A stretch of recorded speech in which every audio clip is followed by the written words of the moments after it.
Hi, everyone. Since I'm not here today, we're going to be learning the lesson with this video today. The goals of today's lesson are to determine if a function is even or odd, both graphically and algebraically. And then you're going to do an activity on Desmos that is going to help you practice some things about what are called parent functions. And then your homework for tonight is on Math Excel, and it is called 2.2 Characteristics of Functions. All right, so here we go. So you should have a handout in front of you, and I'm going to start with some basic definitions. So a function that is even has what we call y-axis symmetry. So it would reflect over the y-axis, or you could think of folding your paper across the y-axis and everything would line up. And a function that is odd is said to have origin symmetry. So this is kind of like if you were to spin it 180 degrees around the origin, the stuff in the first quadrant would land in the stuff in the third quadrant, and the stuff in the second would land in the fourth. If a function, a function f is even, if for every number x in its domain, the number or the opposite of x is also in the domain, you can't have an even function if this doesn't work. And f of the opposite of x is equal to f of x.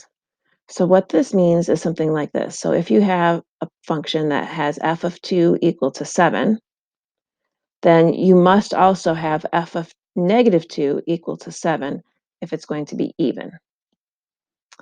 Okay, a function f is odd if for every x in its domain, the number the opposite of x is also in the domain, and f of the opposite of x is equal to the opposite of f of x. Okay, so what this means is that if you have something like, we'll go ahead and use the same values, f of 2 equals 7, then what you should have for an odd function is f of negative 2 equals negative 7. This is the first quadrant, this is the third quadrant.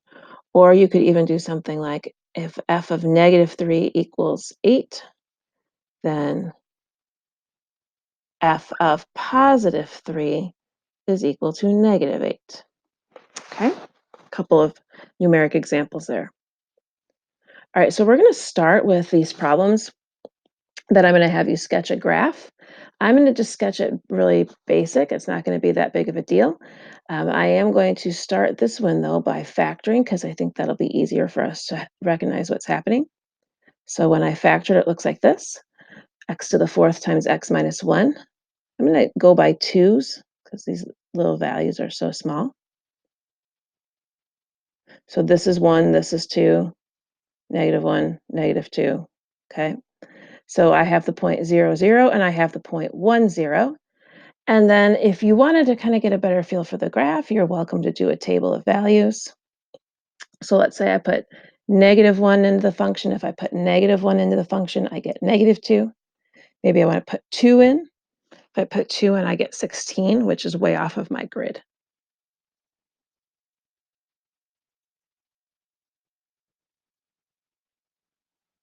Okay, so 16 is up here, way up here someplace. I'm drawing this on a tablet. I hope I do an okay job here. We'll see what happens. Ugh, missed that completely. And it's crazy, awful. That's really bad. Hopefully you can get an idea of what's happening here. I'm going to try one more time. So it comes up. Ugh. That's a little bit better, but still not great. I keep missing that point. But moral of the story here is it's clearly not even. It's not symmetric across the y-axis. And it's not odd because the points that are in the first quadrant are not replicated over here in the third quadrant. So they're not a 180-degree kind of swoosh. So this we would say is neither. It is not even or odd. All right, next function is the function x to the 6th plus 1. And this one I can't factor. I hope you have an idea of what this looks like, what would happen, but just for the sake of practice, I'm going to do a table of values. And I'm going to start with a couple of easy numbers, right? So I'm going to start with negative 1. If I substitute negative 1 in, I should get, if I substitute negative 1 in, sorry, I should get 2. And if I substitute 0 in, I get 1, and positive 1 in, I get 2 again. All right, so I'm going to go by 2's again. So here are my points. Let's see how this graph turns out.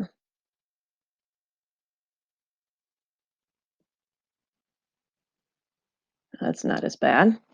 So that is my graph of x to the 6th plus 1. Notice that it is symmetric about the y-axis. You can see that over here too in the y values being repeated. So we would say that this is an even function. All right, so now we want to figure out how to do this algebraically. So that was graphically, and that's great, but sometimes it's just easier or faster to do things algebraically, or you need to be able to prove it without a graph. So we need to have a process for that. So the process looks like this. If you're going to determine it algebraically, you're going to substitute negative x in for x in the original function. And this is every x, not just the first one or the one in parentheses. It's every single x. So after simplifying, if the equation is the same as the original, so it goes back to the way it was, then this is an even function. Versus if after simplifying, if the equation is the opposite, so every single value has changed its sign, then this function is odd. Okay, so we're going to go back to our original two problems that we did with the graph, and now we're going to do these algebraically. So again, what you do is you substitute negative x in wherever you see an x. And I really like to use parentheses so that we know exactly what's happening here. All right, and when you raise a negative to an odd power, the answer is negative. When you raise anything to an even power, it's positive. So this thing looks like this. So notice the x to the 5th changed sign, but not the x to the 4th. So since it's not exactly the same and it's not the exact opposite, this is not an even or odd, it's neither. All right, versus this one. So now I have f of negative x again, and I'm going to use parentheses here. So I have negative x to the 6th plus 1. And again, when you raise something to an even power, it becomes positive, and this then becomes x to the 6th plus 1, which is exactly the same as the original problem, which means this is an even function. All right, as we're going, and don't forget, if you are need to rehear this, just pause or rewind, whatever you need to do to help you understand. All right, so I'm now going to do these problems algebraically. If you're not sure you believe my answer, you can always go to Desmos and graph it. That's always a good way to check your work. So basically, every problem starts off the same. I start by substituting negative x in wherever I see an x. So I'm going to go like this. Okay. So this is an odd power. It's just an odd um, fractional power, okay? Or if you understand what the cubed root of x looks like as a graph, that might be helpful as well. So that means that this part right here is becoming negative, and then the denominator, the x squared, stays the same. Now, this is actually a trick question. I actually might open up Desmos to show you this problem here. Because when you have a negative in the numerator of a single term of a fraction, that negative can actually go out front of the whole entire fraction. So it's kind of like I factored out a -1 and I'm factoring it out here, and it's this negative out front of the whole thing. It looks like this. And this actually means that this is an odd function. And I think to help you guys understand that, I am going to go ahead and graph this on Desmos. I just have to get back to Desmos.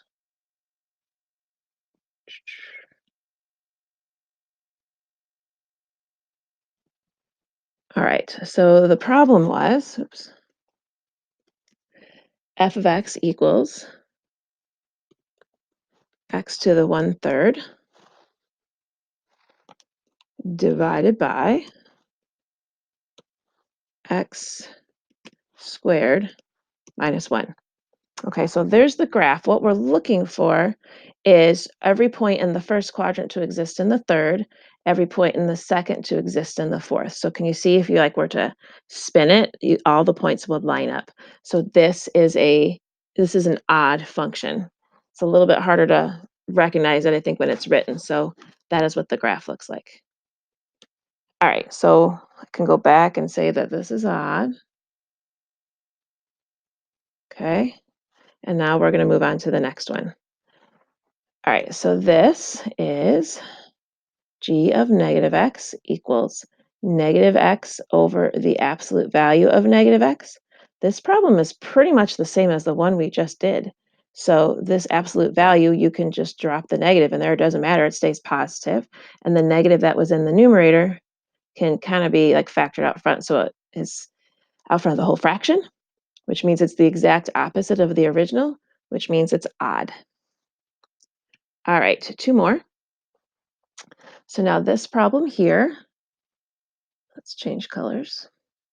I'm going to do the opposite of x, get negative x plus the absolute value of negative x. And same as the last problem, I can drop that negative sign in there because this is always positive, but that doesn't change the sign out front here. So now I've got this negative here, but not here.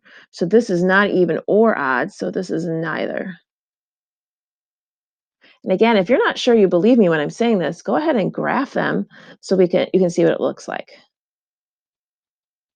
All right, last one here. So substituting the opposite of x in, I get negative of negative x to the third, and then 3 negative x to the third minus 1. So my numerator, this part stays negative, and that negative is still out front, so I get positive x to the third. But now the denominator is negative 3x to the third minus 1. Okay, so because the negative is changing in the denominator and there's two terms down there, I would have to factor a negative out of both of them to try and put the negative out front. But that would change this to a positive sign. So this turns out also to be a neither problem. Okay, again, I hope this is making sense. If you're not sure about it, make sure you ask tomorrow in class or talk to a neighbor about it as you're going through the video. Okay, finally, this says write a rational function that is even and verify algebraically. So I'm going to show you the one that I made up, and I'll show you why it works algebraically. And then see if you can come up with one on your own. And I'm going to ask a couple people tomorrow in class to share what they came up with. So this is what I made up. And then I'm going to substitute a negative x in wherever I see an x. So when I square a negative, it's positive. Square a negative, it's positive. So notice this goes back exactly the way it started. So it looks exactly the same. So that means that this is an even function. Okay, I hope all this made sense to you. Again, tomorrow we'll have a chance in class to talk about it. And so now what I want you to do is go back to Google Classroom, find the code for the Desmos activity, and have a go at that as well. And I'll see you tomorrow.